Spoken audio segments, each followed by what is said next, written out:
kolaafamee gudeedamee harki muramee harmi muramee daaraa ta'eeti namni keenya kan isin hadha egartee qonna godha. Maal isinitti hin dhagamu xiqqoo isin? Maal isin hin gammachiisin bariin saba keenya irraa bariite tun? Maal ilmaan daa'imman cubbuu waan akka hin beekne agartee taphattan? Duriyyeen qawwee guurattee gara iyyaatiif namatti taphattu. Okay. Bineensa taate achi baatee tun amma okay. Warri ijoollee kana beektan maatii isaanii beektan. Yakkamee qadda lagame. Reekun gari tokkoffaan Oromoon wanni ani isin dhaamu.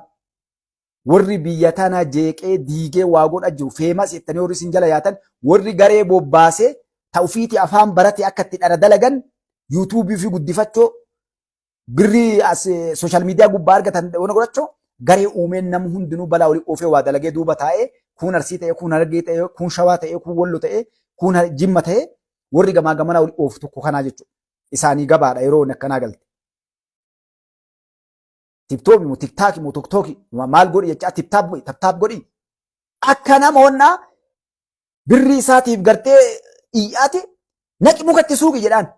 Eebalumees harka haa bu'u. Kophee nyaachisi. Kokkee irraa muru. Qaama saalaa irraa muru as gubbaa taa'ee. Gaafa wanni sun dhumatte ammoo nama gaarii jabaa yoo Arsii ta'e kan Arsii yaadu Harargee yoo ta'e kan Harargee yaadu. Inuma walitti dhaadatti badhuuftee waan ajaa'ibaa waan garaas nyaatu Harargee Arsii caalaa. Jagni keenya goonni kun. Dirree lolaa seenee lolee bara gartee rabbi sittiin fidirra saasa fixatee saan ja'an seenee lolee. Akkasimi jagni keenya kun bara Harargee Arsii caalee jedha. Zaalimni zaalima faarsu. Mujriimni mujriima faarsu.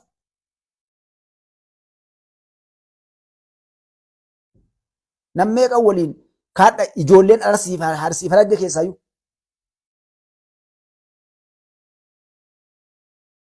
Waan nuuf Arsii Harargee waliin taate beektaniis ilmaan siqqoo mandooti harfan qallu.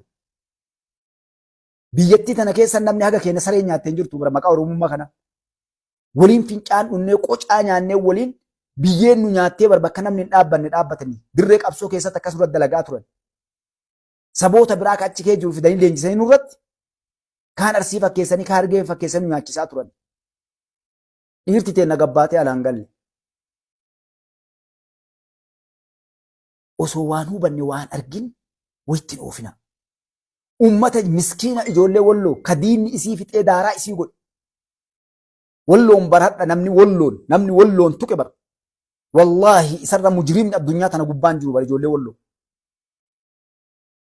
Akka keenya barjaarsan qabu uummanni Walloo. Bakka hin geettu barka kichuu umrii isii haga biyyi teenna nu gabrummaa jala kufne bara. Umrii isii dallaa taatee nurraa agartee diina dhoorgaa turte. Sabummaaf amantii ufiitiif haamamaa turte ijoolleen sun. Namni isiin ta'in eenyu taa'e namni Walloon ta'in. Wallota harkarra qabdee bara Walloo ta'uu qofaaf silaa akka dahabaatti qabattee deemtuu ni bara ijoollee birillee Walloo san. Eeggadda gabbaatee shufuroon maqaa Arsiitiin deemtu Walloon irra maal dalagdi? Arsiillee bakka hin buutu. Warra deemu Arsiillee bakka hin bu'u Arsiillee kan Harargee ijoollee Harargee bakka hin bu'u jechuudha. Harargeelleen tana qabdu Arsiilleen tana hin qabdu. Kanaaf manguddoolleen dhagaa abbootiin amantiillee warroonni sooshaal miidiyaa kana gubbaa jirtan aqlii qabdan waa hubattan namni rabbi sodaattan karaan gabaabaa waan kan ittiin dhaaban takkatti qofa kanaan ala barbaada yoo jette si namni nama ulfichisiisu jiru. Karaan gabaabaan sun nama waan kana dalagu kagaara jirullee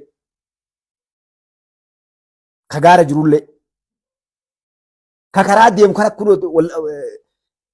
gaala namaa jalaa fi bakka dalagu magaalaa keessa wal andamsee guuree oofu kana waan biriin godhina. Uummata maatii isaanii ebalu jedha gara maatii koottaa maatiin gumaa irraa fixatu. Yookaan maatiin eebbisee lakki ilma kiyyaam jedhee awaakkatee waan feetan godhaa jedhu. Gaafa isa illee biyyi seera qabdi. Liistii baasanii garri dhaqanii jiru egaa Itoophiyaan ta durii ilaal gabaabdu. Addunyaan akka durii seetee lafa hin badin. Biyya feete jiraadhu bakka feete jiraadhu bararaa olii allaatti duuti lafaa jedhan. Adda mootummaan Ameerikaa uummata miiliyoona tokkoof tuqaa 5 kaasee biyya galchee jira. Wulii takka galchuu deemu jira. Araboonni illee keessa Suudi Arabiyaan kana eegaluu deemti. Na dhagee akka gaariitti. Namuu keessaayyuu na dhagaa asiin durallee himaa tura. Suudi Arabiyaan waan isin bu'u deemu Suudi Arabiyaa jirtan. Namni Suudi Arabiyaa jirtan, Arabi Imireet jirtan, biyyi kunniin lamaan na dhagaa gaariitti. Gaafa aabbichuun miila lafa gad dhaabate akka gaarii na dhagaye. Akka dhiis bilookiin godhu haa taa'u. Dhiis haa taa'u biloon godhu. Itinoomii ilaal maqaan inni baafatee dhufe. Itinoom arri maarkeet jedhee baafate. Gabaa daldalaati mataan isaatu qara. Hattuu. Haa taa'ee caqasuu dhiis. Mujiriim. Na dhagaa gaariitti akka gaariitti na dhagaa. Mootummaa Itoophiyaa lammii isaa ka maqaa isaatii ala waa balleessullee ka lammii isaa irra waa geessullee yeroo gabaabdutu hafe yeroon inni bakka fedhe haa jiraatu intarpuuliidhaan fidee gartee seeraa dhiyeessuu deemuu dhufaa jira. Na qabadhu tan. Kabrii miti atiin seeraan ala biyya namaatti hadha baqattee baatu na dhagaa gaariitti.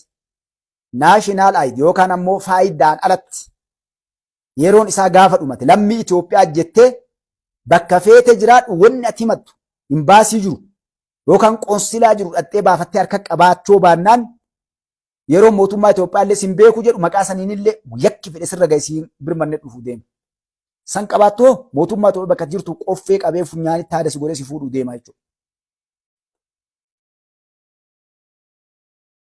Maqaa Itoophiyaatiin lammii saba kanaatiin lammii Itoophiyaa seenaa biyyattii kanaa xureessuun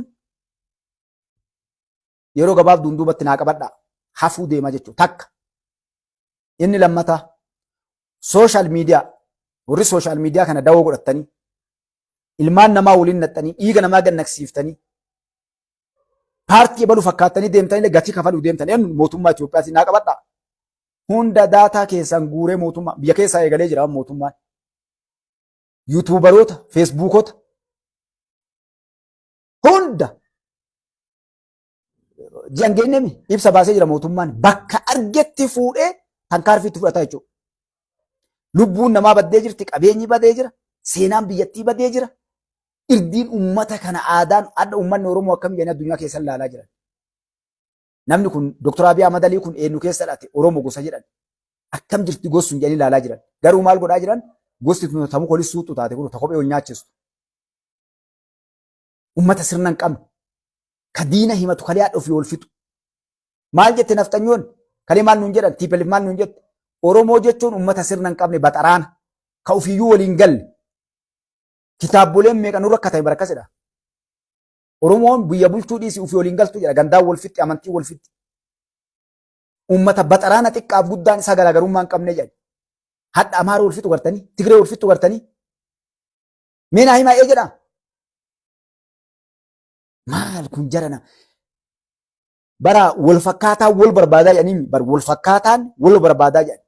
Ijoollee hadda waan kana dalagdu yoo isin laaltan garee paartii siyaasaa Oromooti guutuun isi dhaqi ilaali. Mee dhaqi peejii ijoollee waan kana dalagdu warra waan kana sappoort godhu duuba dhaqi ilaali. Yookaan suuraa ebaluu yookaan alaabaa warra ebaluu baattee deemti tokkotti isi badhaadhinnaa miti. Mootummaa hadha biyya bulchu kana hin deeggartu. Oromoo hadha biyya bulchisan hin deeggartu. Namoota hadha biyya kana irratti waan guddoo dalagan kana hin deeggartu. Eenyu deeggartu? Qoshaashaa akka jaraa seenaa saba kanaa, gootummaa saba kanaa, hayyummaa saba kanaa, jagnummaa saba kanaa warra ol baasee kana warra addunyaan dinqisiifattee hadha ajab jechaa jiran. Warra hadha agartee Ijiptiin surreetti albaase. Warra Shaabiyaadha surree albaase. Takkaa siyaasa forqii. Takkaa seenaa isaa keessatti. Waan isaa dubbatanii guyyaa takka buleen beeku qawweedhaan dhufe dhukkee irraa kaasa Itoophiyaa. Mallasii walis saahibaa walit dhiigaa waliin waa mara dalagatan gaafa lola baadimmee ni yaadattan jechuudha. Jecha takka lama waliin janiitiin ilma namaa akkasii walirraa afan. Hadda gaduu gartee leenca of dura gartee dhaabbatteeti namuu bachi booya jechuu gartee. Kanaaf ilmaan Oromoo dhiifamallee naa godhaa. Rakkoon ilmaan Oromoo jidduu deemaa jiru uummanni Harargee illee dhagaa. Namni sirna qabdan. Harargeen qulqulluun makaa miti kan isiniin jechuu jiru. Arsiin maqaa gurbattii Jawaar jedhanii tana xiqqaalleen guddaalleen bahee bakka hundaanuu arrabsiti qoshaashaan ilmoo namaa hin geenye marti. Hadha maqaan Arsii iyyaa bahe Mustafaan kalee maqaan ilmaan sikkoo mandoo maqaa gurbattii Luuffitti Jawaar jedhanii kana irdii duriyyeen nun geenneef sareen nun geenne tun gabbaate harree Arsii harree akkas gootu nun jettadha qoshaashaan hundi jechuudha. Gatii kafaluu deemtan inshaallah biiznillaahi ta'ala yoo rabbi jedhe. Akkana wal dhiibna seetanii. Jechoota san guutuun kan keessii galmaa'ee taa'aa jira. Guyyaan ati bakka irraa fiddee waan kana goote Ammoo kanaami kana ajaa'ibu arsii ta'ee maqaa arsii matee an arsii jedhaati arsii akkas gootu akkas taatu jedha miidiyaa kana gubbaa taa'ee jechuudha. Sheekolee ammallee isinii dhufaadha. Sheekoleen durriyyee jala deemtanii durriyyee amantii teennaaf saba keenya arrabsiiftanillee ittaqillaa rabbi sodaadha waan biraa isiniin hin jedhan. Tokkoffaa warri feemas yannu gubbaa baasee haadha saree nu qalchiise sheekolee teenna jechuudha. Sheekolee maraam. Sheekolee bakka isin hin laalle dhaabbattan. Diiniin kennallee dhaabbadhaa isiniin hin jedhin akka namatti illee isin laalu. Maaltu isin geesse ganda gartee salphina, ganda diqqeenna, ganda sheexanni keessatti hadiraa dha'u. Maaltu nama aalima nama sheekaa geesse?